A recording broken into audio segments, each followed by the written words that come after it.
자, 오늘 우리에게 주신 하나님의 말씀은 로마서 6장 말씀입니다. 12절에서부터 14절, 그리고 고린도전서 13장 1절과 3절 말씀입니다. 설교 제목은 맨 뒤에 보시면은 사랑은 미루지 말라. 한번 따라 해볼까요? 사랑은 미루지 말라. 언제 해야 한다? 오늘 지금 당장 해야 한다. 그 주제를 가지고 한번 같이 하나님 말씀 듣도록 하겠습니다. 로마서 6장 12절. 그러므로 너희는 죄가 너희 죽을 몸을 지배하지 못하게 하여 몸의 사욕에 순종하지 말고, 또한 너의 지체를 불의의 무기로 죄에게 내주지 말고, 오직 너희 자신을 죽은 자 가운데서 다시 살아난 자 같이 하나님께 드리며 너희 지체를 의의 무기로 하나님께 드리라. 죄가 너희를 주장하지 못하리니 이는 너희가 법 아래에 있지 아니하고 은혜 아래에 있음이라. 내가 사람의 방언과 천사의 말을 할지라도 사랑이 없으면 소리나는 구리와 울리는 꽹과리가 되고, 2절과 3절 합독합니다. 시작. 내가 예언하는 능력이 있어 모든 비밀과 모든 지식을 알고 또 산을 옮길 만한 모든 믿음이 있을지라도 사랑이 없으면 내가 아무것도 아니요. 내가 내게 있는 모든 것으로 구제하고 또 내 몸을 불사르게 내줄지라도 사랑이 없으면 내게 아무 유익이 없느니라. 살아계신 하나님의 말씀입니다. 미국의 이제 34대 대통령이었으며 제2차 세계대전 때 총사령관, 연합군 총사령관을 역임했던 아이젠하워에 관련된 이야기인데, 아이젠하워가 이제 유럽에 가서 제2차 세계대전을 이끌고 있을 때 한 번은 비밀리에 군사회의가 열리게 되었습니다. 그래서 비밀스러운 회의였기 때문에 이제 소수의 인원만 데리고 참모를 데리고 차를 타고 가고 있었어요. 그때는 날씨가 굉장히 춥고 눈이 많이 내려서 가는 길이 좀 위험했습니다. 그래서 이제 시간은 빨리 도착해야 하는데 날씨 때문에 점점 늦어지고 있는 거예요. 한참 길을 가고 있는데 저 멀리서 어떤 늙은 노부부가 벌벌 떨고 길가에서 서 있는 것을 보게 되었습니다. 그래서 아이젠하워가 차를 멈추게 하고 참모에게 가서 무슨 사정인지 한번 알아봐라 라고 명령을 내립니다. 그때 참모가 아유 사령관님, 지금 우리 시간이 늦었습니다. 저런 길들은 경찰관에게 맡기고 우리는 빨리 길을 가야 할 것 같습니다. 그러니까 아이젠하워가 가람 좀 가봐라 그러면서 분명 무슨 사정이 있을 거니까 한번 알아봐라. 나중에 우리가 그냥 가버리면 저 늙은 노부부가 아마 얼어 죽을 거야. 언제 경찰이 나타나겠어? 그렇게 이제 이야기를 한 겁니다. 그래서 참모가 가서 이제 알아봤더니 이 노부부가 이제 프랑스 파리에서 살고 있는 자기 아들 부부를 방문하기 위해서 차를 타고 가다가 그 당시에 차가 변변치 못했겠죠. 차가 고장이 나가지고 도와줄 사람도 찾지 못하고 그 한밤중에 길가에 서 있었던 것입니다. 그래서 안타깝게 여긴 아이젠하워가 불렀어요. 그 노부부를 불러가지고 차를 태워줬습니다. 그리고 부관에게 시켜서 가장 이 근방에 가까운 마을을 찾아봐라 라고 해서 그 마을까지 그 부부를 데려다 주고 이제 작전회의에 참석을 하게 된 것입니다. 좀 늦어졌겠죠. 그래서 그러고 나서 이제 일이 다 끝났는데 며칠 후에 아이젠하워가 어떤 한 가지 보고를 받게 되는데 깜짝 놀랄 만한 보고를 받게 되는 거예요.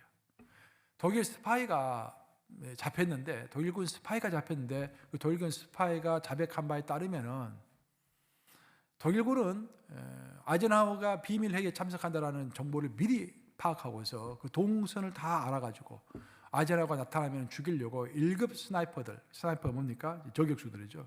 1급 저격수들을 고용해가지고 거기서 기다리고 있었던 것입니다.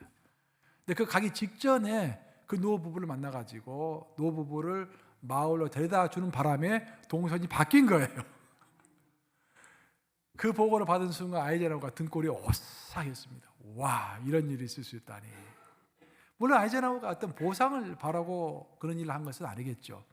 하지만 아이젠하워가 사랑을 미루려면, 호의를 미루려면, 자비를 미루려면 얼마나 많은 원인이 있었을 것입니다. 그럼에도 불구하고 사랑을 미루지 않고 자비를 미루지 않고 은혜를 미루지 않고 베풀었더니 상상치도 못한 큰 은혜를 본인이 받은 것입니다. 제 개인적인 생각으로는 그 당시에 꼭 이 세상에서 있어야 할 그 한 사람을 지키기 위해서 하나님께서 섭리로 그렇게 역사하지 않았는가, 그런 생각도 드는 것입니다. 우리가 익히 잘 알고 있는 러시아의 대문호이며 사상가였던 톨스토이가 그런 유명한 일화가 있죠. 톨스토이가 한 번은 여행 중에 여인숙에 들렸습니다. 그리고 하룻밤을 잤어요. 그 다음날 여인숙 물을 나서려고 하는데 그 집 딸이 하나 있는데, 여인숙 집 딸이 하나 있는데 나이가 6살짜리였습니다. 근데 중병을 앓고 있는 거야. 누가 보더라도 얼굴 표정이 심상치가 않아요. 근데 그 어린 딸이 자꾸 엄마를 보면서 칭얼거리는 거야. 그리고 자꾸 이렇게 뭘 가리키는 거야. 봤더니 뭘 가르치냐고 봤더니 이 톨스토이가 여행 중에 조그만 빨간색 가방을 하나 갖고 있었는데, 그 당시에는 이제 빨간색 가방이 좀 드물었잖아요. 오래전이니까 이제 그런 가방들이. 그 가방이 예쁘게 보이니까 그 6살짜리 아이가 그 엄마한테 저 가방 달라고 조르는 거예요.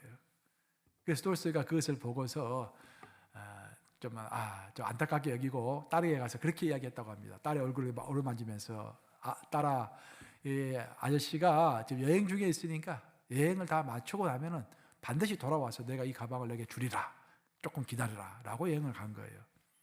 그리고 여행을 다 마치고 집에 돌아가려고 하니까 문득 그 약속이 생각난 것입니다. 그래서 시간을 내가지고 그 여인숙까지 다시 돌아갔어요. 근데 놀랍게도 그 짧은 며칠 사이에 그 딸이 죽어서 공동묘지에 묻힌 것입니다. 그래서 톨스토이가 너무 안타까웠어요. 그때 차라리 가방을 줬더라면은 이 아이가 너무 기쁜 마음에 그 생명의 줄을 단 며칠이라도 더 갖고 있지 않았을까. 그런 정말 그 죄스러운 마음이 든 것입니다. 그래서 차마 발길을 옮기지 못하고 그 딸이 묻힌 무덤에 가봤다고 합니다. 무덤에 갔더니 어린 딸이 묻혔기 때문에 묘비를 세워주지 않았어요. 그래서 톨스토이가 안타까운 마음에 사람을 불러서 묘비를 세워줬습니다. 그리고 그 묘비에다가 이렇게 적어라라고 부탁을 했는데, 그게 이제 그 유명한 말이에요. 오늘까지 내려오고 있는 말인데, 사랑은 미루지 말라라고 그 묘비에 적은 거예요. 이게 놀랍지 않습니까? 사랑은 미루지 말라. 사랑이라는 것은 바로 지금 이 순간 바로 여기서 해야 하는 것입니다. 옆에 사람 얼굴 한번 보세요. 한번 고백합니다. 사랑합니다라고 고백해 보세요.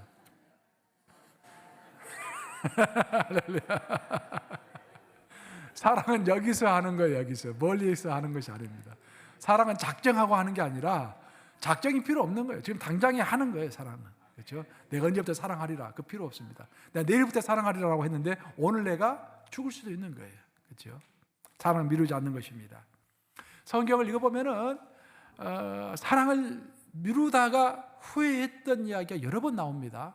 하지만 반대로 미루지 않고 사랑함으로 인해서 많은 사람을 살리고 하나님을 감동시켰던 이야기도 또 나오고 있습니다. 사랑을 미루지 않음으로써 하나님을 감동시키고 많은 사람들을 구원했던 대표적인 이야기가 도르가의 이야기입니다. 도르가는 사도행전을 읽어보면 욥바에서 살고 있었던 사람이었죠. 성경에 따르면 도르가는 사랑과 구제를 많이 베풀었던 사람이다라고 나와 있습니다. 그럼 그 도르가가 어떤 사람인가? 근데 성경은 도르가가 어떤 사람이라고 나오지 않습니다. 그 배경에 대해서 나오지 않습니다. 근데 도르가가 사랑과 구제를 많이 베풀었다라는, 과부들에게 사랑과 구제를 많이 베풀었다, 그 말밖에 안 나오고 있어요. 그래서 많은 학자들이 이제 나름대로 연구를 해서 어느 정도 컨센서스를 이제 이루게 됐는데, 대부분 그 합의하는 바에 따르면은 도르가 또한 과부였다라는 것입니다. 자기도 어려운 과부였음에도 불구하고 더 자기보다 어려운 과부들에게 옷도 만들어주고 음식도 갖다 주고 하면서 많은 선행을 베푼 거야. 그러다 도르가가 하나님의 때가 돼서 갑자기 죽은 것입니다. 죽었더니 도르가로부터 혜택을 받았던 많은 과부들이 엉엉 울면서 진실로 도르가의 죽음을 슬퍼해 주었습니다. 그리고 슬퍼해 주었을 뿐만 아니라 멀리 있는 베드로에게까지 연락을 해가지고, 베드로 선생님 빨리 오시옵소서. 마치 베드로가 그 근방에 있었어요. 그래서 빨리 오시옵소서. 그럼 우리 도르가를 위해서 기도해 주세요 라고 부탁했던 거예요. 그래서 베드로가 요바까지 와서 도르가를 위하여, 죽은 도르가를 위하여 기도하는 장면이 사도행전에 나옵니다. 하지만 도르가는 이미 죽어서 그의 영혼은 하늘로 올라갔습니다. 하늘로 올라갔더니 천국문 앞에 딱 이르렀더니 깜짝 놀라게도 많은 천사들과 수많은 믿음의 선배들이 나와서 다 열렬하게 박수를 치는 거예요. 여기서부터는 성경에 나오지 않습니다. 제가 이제 추측으로 이야기하는 거예요. 추측으로 이제 우리 히브리서 11장 읽어보면 믿음의 선진들이 다 나와서 환호하는 장면이 나오잖아요. 이제 그것을 빗대어서 내가 이야기하는 거예요. 그래서 도로가 기분이 좋았습니다. 야, 드디어 내가 천국에 들어가는구나. 그리고 들어가려고 하는데 천국문 앞에 천국 문지기 2명이 딱 지키고 있는 거야. 천사가 지키고 있는 거야. 그러더니 no, 들어갈 수 없다라고 이야기하는 거야. 아니, 왜 들어갈 수 없습니까? 너는 다시 땅으로 돌아가야겠다. 아니, 땅으로 돌아가다니요. 아니, 땅에서 말이야, 베드로가 열심히 너가 살아나도록 기도하니 나도 어찌할 수가 없구나. 내가 좀 불행한 것 같지만 너는 다시 돌아가야 할 것 같다. 그래서 다시 돌아온 거예요, 도로가가. 그래서 이름이 돌아가라는 의미에서 도로가가 된 것입니다. 몰랐죠, 여러분? 이번 성경 퀴즈 우리 하잖아요. 이제 40년 끝나면 성경 퀴즈 하는데 아마 성경 퀴즈 나올 거예요. 미리 이제 내가 문제를 가르쳐 줍니다.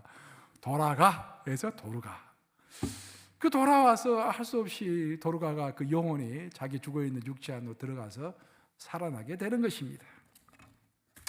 사실 도로가는 살아나는 것이 그렇게 반갑지 않을 수도 있었을 것입니다. 하지만 그가 살아난 것은 도로가 자신을 위해서 살아난 것이 아니라 성경을 읽어보면 사도행전에 그렇게 나오죠. 도로가가 죽었다가 살아남으로 인해서 요바에 있는 많은 사람들이 예수님을 믿게 되었다라고 되어 있습니다. 그래서 도로가가 다시 살아남으로 인하여서 자기에게는 큰 유익이 없었을지 모르지만 믿지 않은 자들이 예수님을 믿을 수 있는 어떤 한 계기를 마련해 주었던 것입니다. 더 나아가서 더 중요하게는 그 도로가를 그렇게 그리워했던 그 많은 과부들에게 또 한 번 미루지 않고 사랑을 베풀 수 있는 시간을 얻게 되었던 것입니다. 결국 도로가가 살아난 것은 자신을 위해서 살아난 것이 아니라 타인을 위해서 살아난 것입니다. 여러분, 오늘 로마서 본문에 따르면 너희는 죽었다가 살아난 자 같이 살아가라 라고 되어 있죠. 굉장히 중요한 말입니다. 우리가 어떤 태도로 인생을 살아가야 할 것인가. 어차피 우리가 80평생 90평생 살다가 죽는다면 어떤 인생으로 어떤 태도로 인생을 살아가야 할 것인가. 성경이 가르쳐주는 말은 명확한 것입니다. 마치 죽었다가 살아난 도로가처럼, 마치 한번 죽었는데 하나님의 은혜로 다시 살아난 사람처럼 그렇게 살아가라는 거예요. 막 여러분이 갑자기 한번 죽었다가 다시 살아나면 어떻게 하겠어요? 그때부터 고민하겠죠. 내 인생 이제부터 어디에 투자할 것인지. 그 전에는 아주 내가 막 인색하고 또 내가 뭐 내 욕심도 많고 그랬는데 죽었다 살아나니까 다 그게 부질없이 보여. 그렇죠? 여러분 혹시 자식들이 뭐 아프다가 다시 건강이 회복되거나 부모님이 죽을 듯 했는데 다시 살아나면 그 마음이 어떻습니까? 부모님 돌아가실 때 되면 그렇게 마음이 그게 들죠. 와, 부모님 큰 여행도 제대로 한번 같이 못했는데 여행이라도 좀 했었으면 좋겠다. 근데 우리 부모님 죽게 됐구나. 그렇게 생각하다가 부모님 살아나면은 얘 돈 아낄 게 아니구나. 부모님 더 맛있는 거 사드리고, 그렇죠? 더 같이 여행도 하고 싶고 그런 마음이 들잖아요. 똑같은 것입니다. 우리가 죽었다가 살아나게 됐을 경우 우리의 인생을 대하는 태도가 완전히 달라질 것입니다. 그래서 사도 바울은 로마서 6장 13절을 본문 말씀인데 한번 같이 읽어볼까요? 어떻게 말했는지. 시작. 또한 너희 지체를 불의의 무기로 죄에게 내주지 말고 오직 너희 자신을 죽은 자 가운데서 다시 살아난 자 같이 하나님께 드리며 너희 지체를 의의 무기로 하나님께 드리라 되어 있습니다. 자, 절대로 그냥 살아가지 말고 마치 죽었다가 한번 다시 살아난 사람처럼 사랑도 미루지 말고, 그렇죠? 베품도 미루지 말고, 자비도 뒤로 미루지 말고 오늘 실천하면서 살라는 그런 말씀인 줄로 믿습니다. 우리의 인생을 차지하는 시간과 에너지, 우리의 인생이라는 것은 시간과 에너지로 구성되어 있는 거예요. 그 시간과 에너지를, 내가 갖고 있는 시간과 에너지를 다른 것과 교환하면서 우리는 하루하루를 살아갑니다. 우리가 하루 8시간을 일하면 물질을 얻고 그 물질을 통해서 먹을 것을 얻습니다. 근데 8시간과 물질은 교환되는 거예요.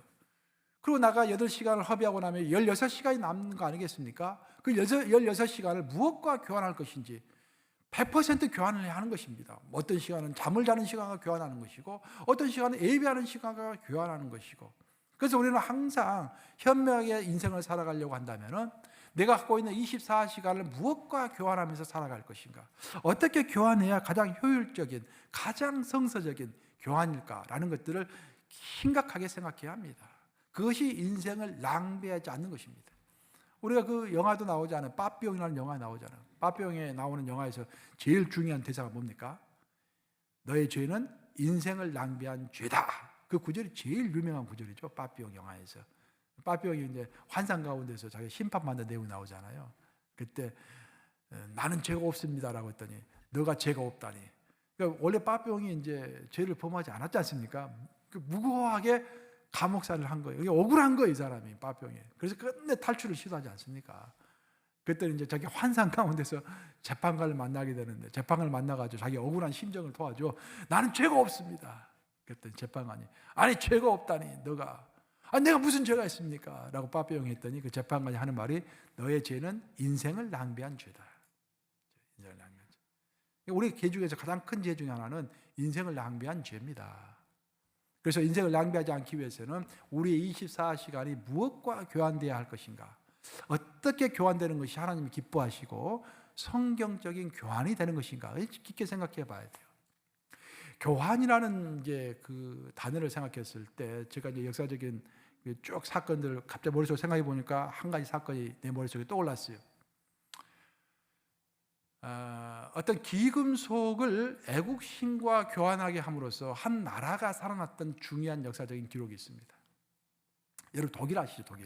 독일은 오늘날 아주 최강대국 중에 하나잖아요. 일본보다 더 강대국이 독일이에요.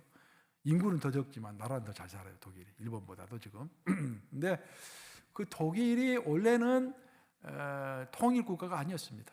마치 우리가 옛날에 이제 신라 고구려 백제 이렇게 있었던 것처럼 그 프로이센 독일이 중부 유럽에 있지 않습니까? 중부 유럽에 여러 개 그 군주 국가로 이렇게 흩어져 있었던 거예요. 통일이 안 되고. 그래서 항상 나라가 힘을 쓰지 못하고 있었습니다. 그러다가 이제 1870년대에 들어서 프로이센에 이제 비스마르크가 나타나면서 독일이 이제 한 나라를 이루는 통일을 하는 그런 역사가 있게 되죠. 하여튼 그 통일이 되기 전에는 그 여러 개 군주 국가 중에서 프로이센이라는 국가가 제일 힘이 셌어요. 그 독일의 이제 군주 국가 중에서. 하여튼 프로이센도 끊임없이 옆에 있는 강대국에 이제 위협을 당하는 거예요. 대표적인 강대국이 바로 옆에 있는 나라가 오스트리아 아닙니까? 오스트리아가 오늘날은 조그만 나라지만 옛날에는 굉장히 큰 나라였어요. 오스트리아, 헝가리 다 한 나라였습니다. 그래서 합스부르크 왕조 하면은 최고의 왕조. 그러니까 유럽의 가장 명문 중에 하나가 합스부르크 왕조 아닙니까? 이게 오스트리아의 왕조인 거예요. 그 오스트리아가 툭 하면 프로이센을 괴롭히는 거예요. 그리고 그 옆에 있는 또 프랑스 큰 나라 있지 않습니까? 유럽에서 제일 영토가 큰 나라는 프랑스. 또 프랑스가 틈만 되면은 프로이센을 또 괴롭히는 거예요. 그래서 프로이센은 전쟁을 아주 많이 했습니다. 나라의 국력도 변변치 않은데 전쟁을 하다 보니까 군사들이 지치는 거예요. 그래서 빌헬름 3세 시대에 빌헬름 3세가 고민을 많이 합니다. 아니 우리나라는 영토도 크지도 않는데 그 강대국들과 계속 전쟁을 해야 하니 군사들의 사기가 말이 아니고 이거 어떻게 할까? 그래서 생각해낸 게 빌헬름 3세 시대에 와서 훈장이라는 것을 생각해낸 것입니다. 훈장. 그래서 빌헬름 3세가 만든 대표적인 훈장이 철십자 훈장. 전 세계에 있는 훈장 중에서 제일 유명한 훈장 중에 하나가 철십자 훈장이잖아요. 독일의 최고의 훈장은 철십자 훈장. 철십자 훈장이 이제 독일 연방군의 그 마크죠, 마크.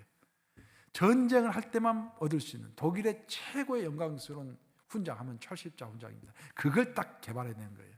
그래서 그 철십자 훈장을 많은 사람에게 주지도 않고 진짜로 희생적으로 열심히 싸우는 병사들에게만 줬더니 그 다음부터 병사들이 그 훈장을 받기 위해서 열심히 내는 거야. 할렐루야. 이번에 사순절, 40일 특별 새벽기도 다 개근하신 분들 기대하시기 바랍니다. 상장이 나갑니다. 하지만 상품은 없습니다. 미안합니다. 영상으로 보신 분들은 다 신고하세요. 신고하시고 1분짜리, 1분 30초짜리 그 인터뷰 전부 하시기 바랍니다. 영상 찍어가지고 사무실로 보내시기 바랍니다. 그렇게 해서 이제 빌헬름 3세가 병사들에게 사기를 이제 세워가지고 그럭저럭 나라를 꾸려왔는데 한번 큰 전쟁이 벌어집니다. 이제 어차피 나라라는 것이 큰 나라가 있고 작은 나라가 있고 정해져야 하는 거 아니겠습니까? 그래서 한번 붙어보자 해가지고 프로이센이 전 국력을 다 동원해가지고 오스트리아와 전쟁을 합니다. 여기서 꼭 이겨야 하는데 져버렸어요. 그래가지고 나라가 이제 풍전등화 위기에 처해 있었는데 프랑스가 옆에서 딱 보고 있더니 이때다 더 싶어가지고 아니 망한 나라는 쳐들어가면 안 되는 것인데 망한 나라를 또 쳐들어온 것입니다. 그러니까 완전히 나라가 이제 풍지박산이 된 거예요. 또 프랑스하고 전쟁에서도 완전히 질 수밖에 없었죠.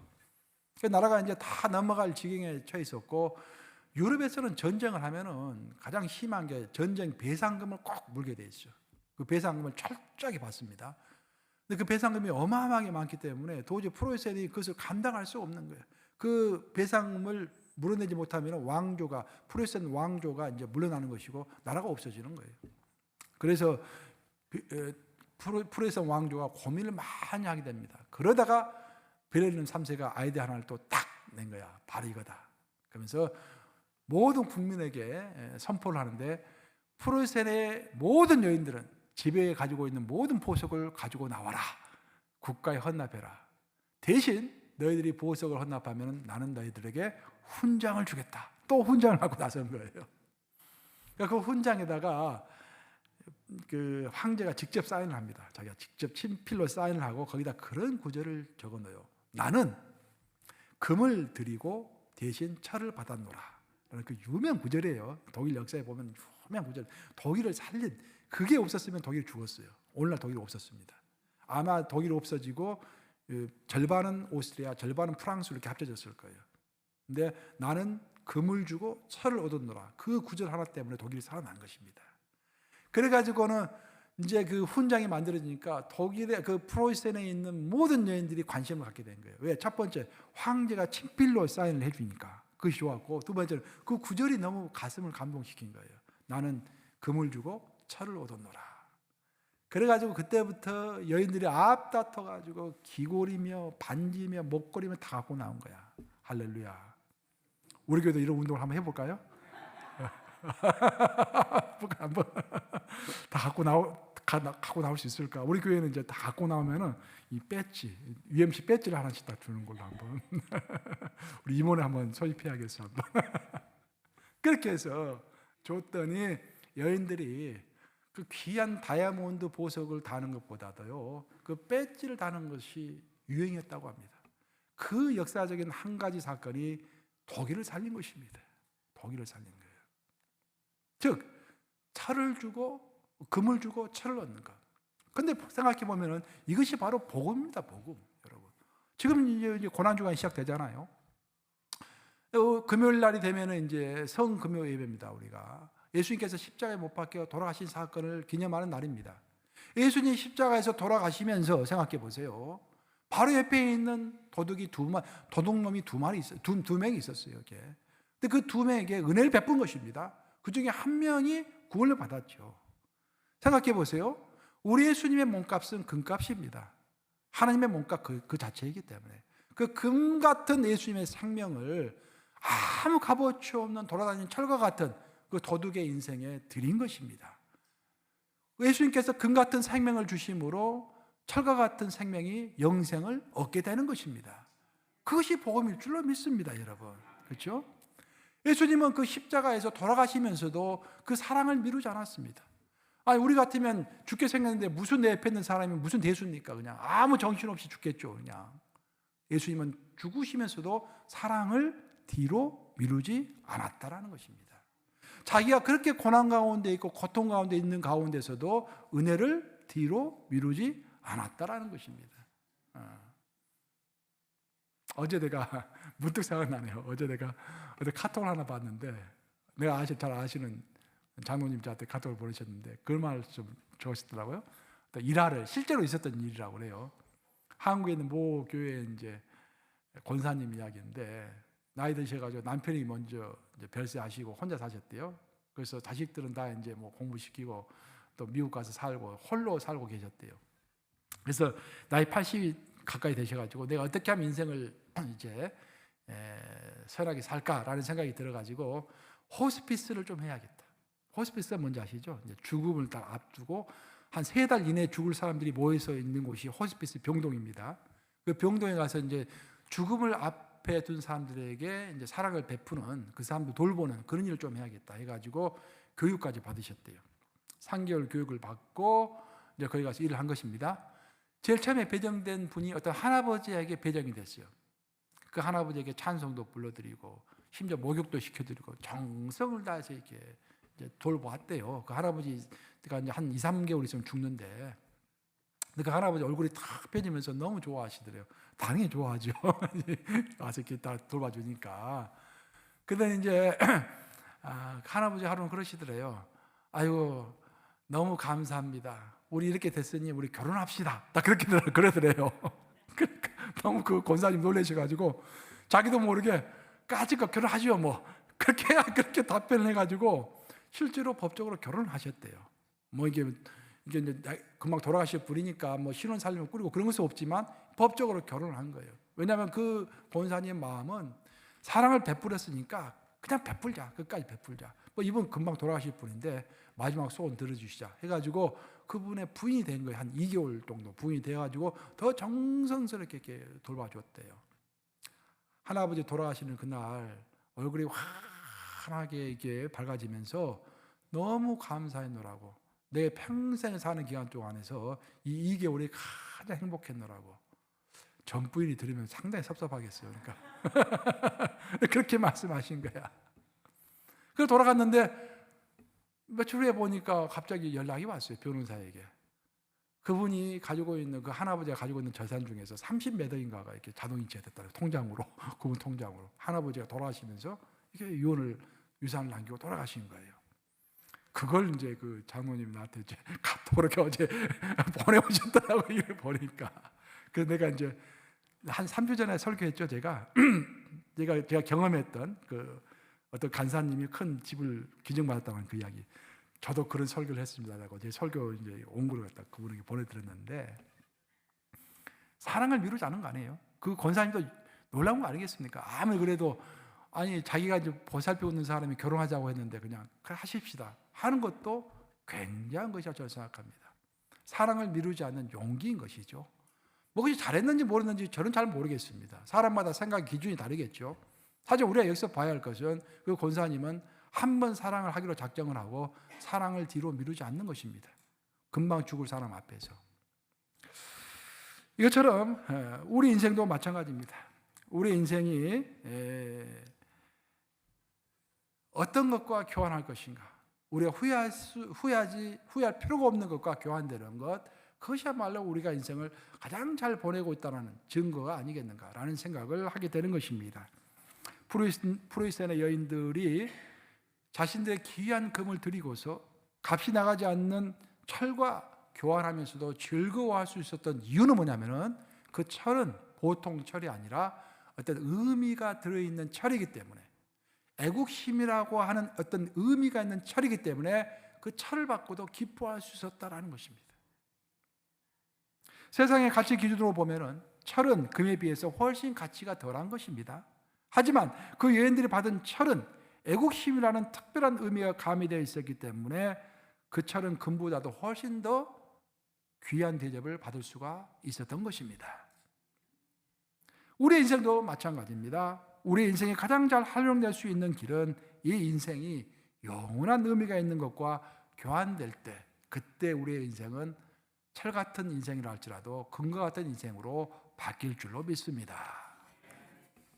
사도 바울이 쓴 신약의 서신서들을 읽어보면요, 그 13권의 서신서들에게는 하나같이 바울이 자신의 인생을 무엇과 교환하면서 살았는지 바울의 고백이 절절하게 나오고 있습니다. 대표적으로 우리 데살로니가 전서를 한번 읽어보세요. 사도 바울은 데살로니가에 가서 복음을 열심히 전했습니다. 그리고 그 복음을 받아들인 사람들을 데리고 그들을 훈련시키고 제자 훈련시키고 양육까지 했습니다. 하지만 그는 과격한 유대인들에 의해서 3주 만에 데살로니가로부터 쫓겨날 수밖에 없었습니다. 그래서 자기가 두고 온 데살로니가 성도들이 궁금해진 거예요.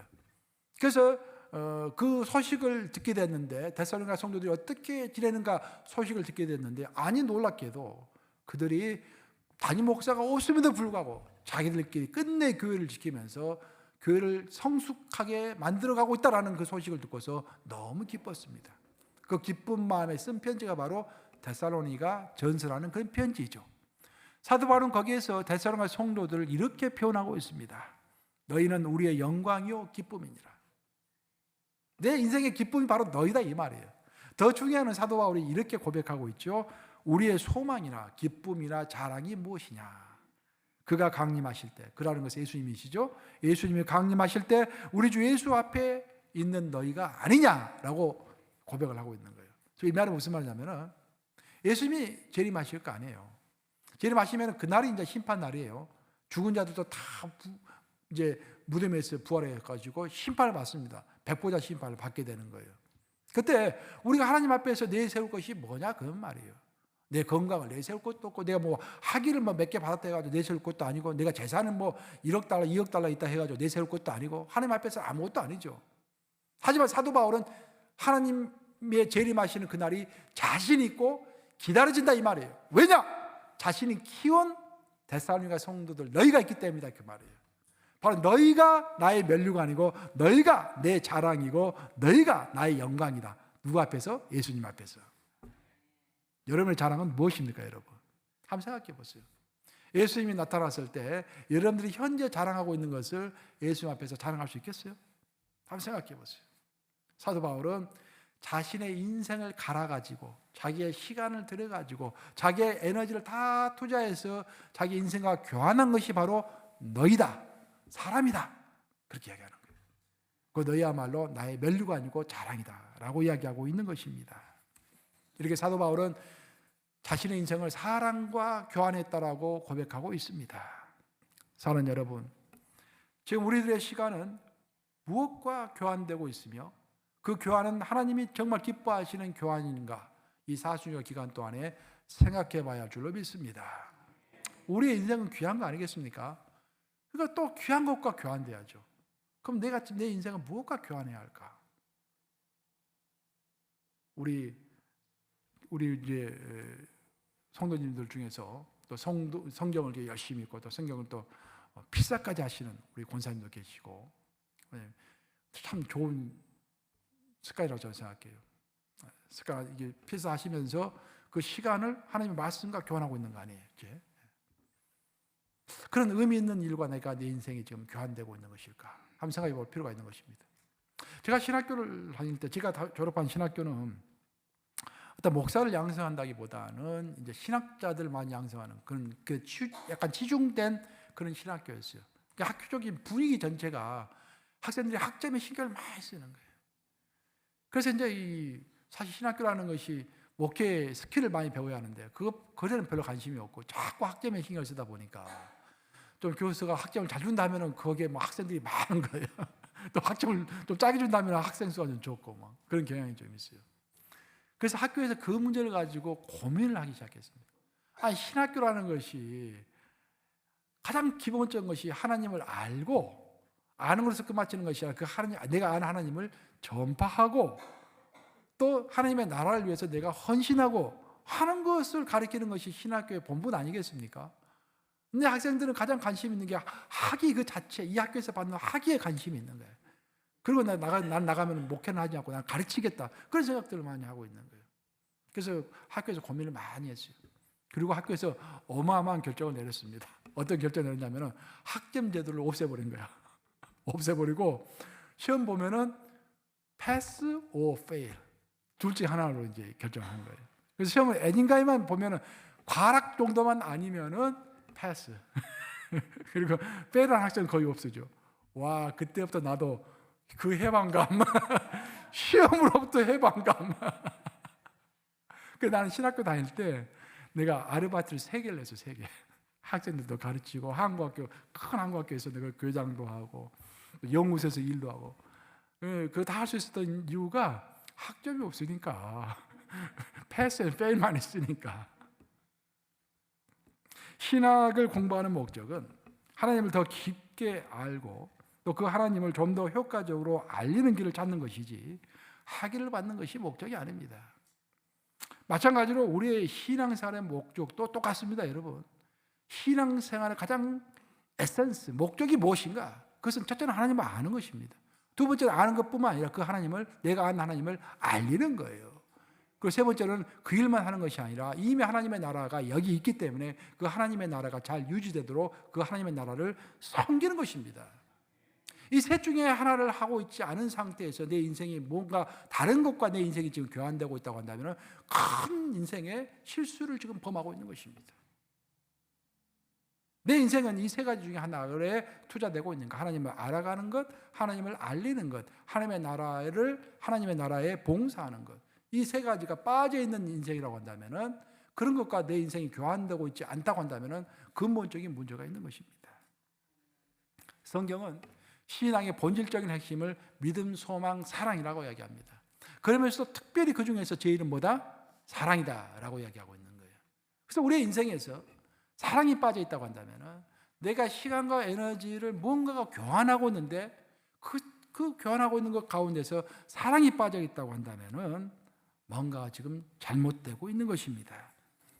그래서 우리의 인생은 항상 하나님 사랑과 이웃 사랑을 미루지 않고 실천하는 그 무엇과 교환되고 있어야 하는 것입니다.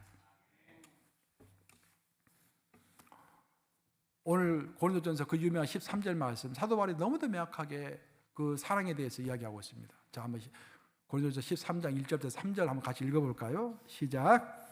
내가 사람의 방언과 천사의 말을 할지라도 사랑이 없으면 소리나는 구리와 울리는 꽹과리가 되고, 내가 예언하는 능력이 있어 모든 비밀과 모든 지식을 알고 또 산을 옮길 만한 모든 믿음이 있을지라도 사랑이 없으면 내가 아무것도 아니요, 내가 내게 있는 모든 것으로 구제하고 또 내 몸을 불사르게 내줄지라도 사랑이 없으면 내게 아무 유익이 없느니라. 이야, 내가 방언도 할 줄 알아, 천사의 말도 할 줄 알아, 어마어마하게 큰 영적인 능력을 갖고 있어. 그래도 사랑이 없으면 아무것도 아니다, 그 말이죠. 내가 예언하는 능력이 있고 하늘의 비밀도 알고 산을 옮길 만한 엄청난 믿음이 있어. 그래도 사랑이 없으면 아무것도 아니다, 그 말입니다. 또 내가 있는 모든 내 재산을 다 통틀어 가지고 구제해, 가난한 사람들 도와주고 있어. 내 몸을 불살라 가지고 선한 일과 애국심을 가지고 나라를 살리는 일을 하고 있어. 세상 사람들은 고귀하다고 박수칠지 모르겠지만 그곳에 사랑이 없다고 한다면 하나님 보시기에는 아무것도 아니다, 아무것도 아닐 뿐만 아니라 너에게 아무 유익이 되지 않는다라고 선포하고 있는 것입니다. 그래서 바울은 데살로니가 교회 성도들 향해서 그들은 복음을 받는 대상일 뿐만 아니라 너희는 나의 사랑의 대상이다라고 이야기하고 있습니다. 굉장히 중요한 거예요. 그러니까 우리가 사람을 어떻게 볼 것인가라는 것입니다. 여러분 잘 들어보세요. 여러분은 타인을 볼 때 어떤 관점으로 보십니까? 꼭 교회에서뿐만 아니라 여러분 직장생활에서 사회생활할 때 어떤 사람 딱 봤을 때 어떤 관점으로 그 사람을 보십니까? 성경은 사도 바울은 명확하게 얘기하고 있는 거예요. 두 가지 관점으로 보라는 거예요. 첫째, 저 사람은 복음의 전도 대상이다. 그리고 저 사람은 뭐의 대상이다? 내가 사랑을 베풀 대상이다. 그로만 보라는 거예요. 그로만. 그것이 성서적이다라는 것입니다. 여러분 지금 오늘 당장에 오늘 식탁에서 식사를 대면 밥을 먹을 때부터 이 사람은 나의 사랑의 대상이다. 또 여러분 나가가지고 마트에서 그냥 장을 볼 때라도 장을 보고 나서 캐시어들 있잖아요. 캐시어들에게 돈 줄 때도 속으로 생각하세요. 이 사람은 전도 대상이고 이 사람은 사랑의 대상이다. 그래서 말 한마디라도 따뜻하게 하세요. 따뜻하게. 예수 믿으세요? 사랑합니다. 수고합니다. 감사합니다. 이게 말 한마디라도.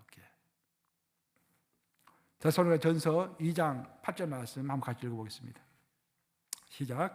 우리가 이같이 너희를 사모하여 하나님의 복음뿐 아니라 우리의 목숨까지도 너희에게 주기를 기뻐하면 너희가 우리의 사랑하는 자 됨이라. 사도 바울이 명확하게 이야기하고 있죠. 데살로니가 성도들을 복음을 전할 대상으로만 보는 것이 아니라 사랑의 대상으로도 보고 있다는 거죠. 근데 목숨까지 주어서 사랑할 대상으로. 제가 이 부분을 이렇게 설교를 준비하다가 마음에 찔림이 아주 컸습니다. 내가 내 목숨까지 바쳐서 우리 성도들을 사랑하고 있는가, 참 반성할 게 많은 것 같아요. 여러분들도 많죠. 제가 여러분들 목숨을 바쳐서 사랑할 정도면 여러분들도 목숨을 바쳐가지고 담임 목사를 사랑해야죠.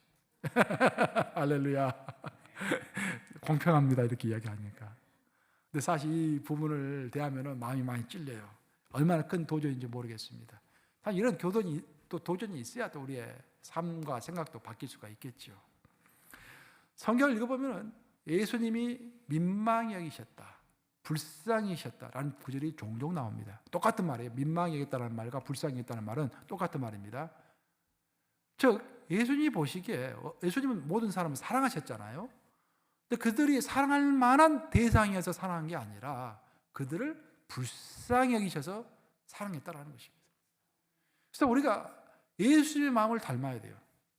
그러니까 사람을 볼 때 불쌍한 마음으로 여겨야만이 그 사람을 사랑할 수 있는 것입니다. 이 사람이 사랑할 만한가, 사랑할 만하지 못한가 하면은 거의 99%는 사랑할 만하지 못해요. 이게 아니 부부도 이혼하는 시대 아닙니까? 여러분들 하물며 그래 가까운 부부도 이혼하는 시대인데 어떻게 타인을 내가 항상 사랑할 수 있겠습니까? 어제는 사랑했지, 근데 오늘은 마음에 안 들어. 오늘도 전화 안 하는 거야. 전화해도 전화 안 받는 거야. 어제까지만 해도 막 1시간, 2시간 통화하다가 그게 인간입니다. 그게. 그래서 우리가 사랑할 만하기 때문에 사랑하고 하려면은 사랑할 수가 없어요. 우리가 도저히. 그래서 예수님처럼 불쌍하다, 불쌍한 마음을 여길 때만이 사랑할 수 있는 것입니다. 그래서 이 고난 주간 동안에 우리 함께 기도하십시다. 주님, 예수님의 마음을 저에게 주시옵소서. 불쌍히 여기는 마음을 저에게 주시옵소서. 함께 기도하시기 바랍니다. 말씀 마무리합니다. 우리가 사람을 기쁘게 할 필요는 없습니다. 사도 바울이 명확하게 얘기하였죠. 나는 사람을 기쁘게 하지 아니하노라 라고 선포하고 있습니다. 우리가 사람을 기쁘게 할 필요는 없어요. 즉 사람의 눈치를 볼 필요는 전혀 없습니다. 하지만 사람은 불쌍히 여겨야 합니다. 그리고 더 나아가서 사람을 미루지 않고 사랑해야 할 줄로 믿습니다.